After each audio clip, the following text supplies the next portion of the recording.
Pare de xingar o Bolsonaro. Você está olhando para o lugar errado, está perdendo seu tempo e sua energia.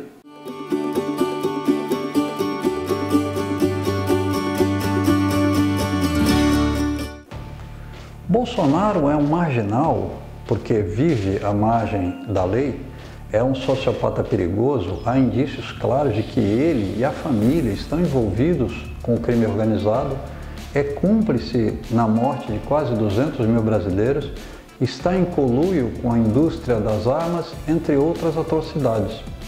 No entanto, ele não cai, não é retirado do governo, mesmo tendo contra si mais de 50 pedidos de impeachment devidamente embasados.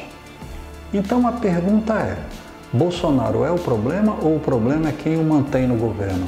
Dilma caiu após ser acusada de uma pedaladinha. E o marginal não cai? Quem se beneficia com a permanência dele no governo?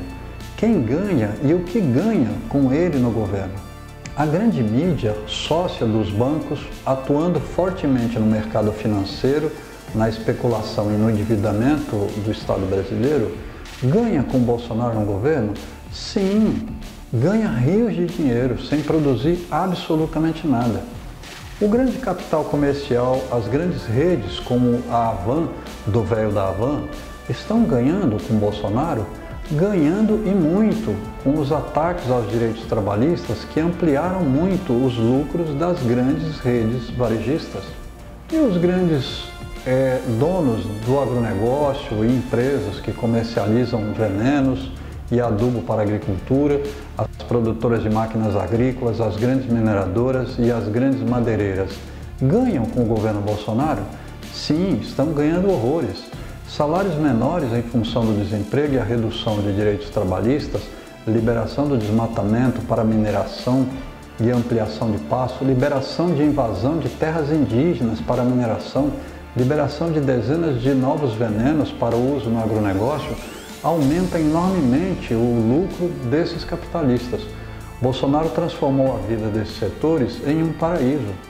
Os banqueiros estão ganhando dinheiro com o governo Bolsonaro? Nunca ganharam tanto.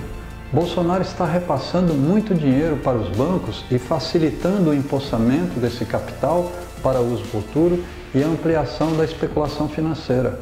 A grande burguesia industrial está lucrando com esse governo? Está lucrando muito a partir de dois fatores criados por Bolsonaro. De um lado, a manutenção do desemprego e das demissões, somados à redução dos direitos trabalhistas, ampliou muito a lucratividade das empresas. De outro lado, a especulação financeira também facilita que essas empresas coloquem grande parte do seu capital na especulação financeira, gerando muito mais dinheiro, sem criar um único emprego e sem produzir um único parafuso. A pandemia está matando milhares de pobres e milhares de idosos. Do ponto de vista dos capitalistas, a pandemia está eliminando setores que não produzem lucro, que têm baixíssimo poder de consumo e gastam recursos previdenciários do caixa do governo. Nessa visão monstruosa, o governo economiza muito dinheiro que seria gasto em aposentadorias e gastos no SUS. Esses recursos economizados serão redirecionados para esquemas empresariais privados. Você não conhece esses dados? Então procure, porque é muito importante abrir os olhos e sair dessa fumaça enganosa. Bolsonaro, por mais sociopata que seja, e é só um fantoche. Continua no governo porque setores poderosos do capital, tão sociopatas quanto o marginal, estão enchendo as burras de ganhar dinheiro. Sendo assim, tem sentido gastar energia e tempo somente com o fantoche? É humano que fiquemos muito indignados com o marginal eleito, sabe-se lá como, destruindo as perspectivas da maioria da população. Mas não estamos atirando nas bordas do alvo? Não vamos denunciar os mandantes que sustentam o marginal fantoche no governo? Vamos pedir a prisão do aviãozinho e fazer de conta que os grandes traficantes não são os donos do negócio?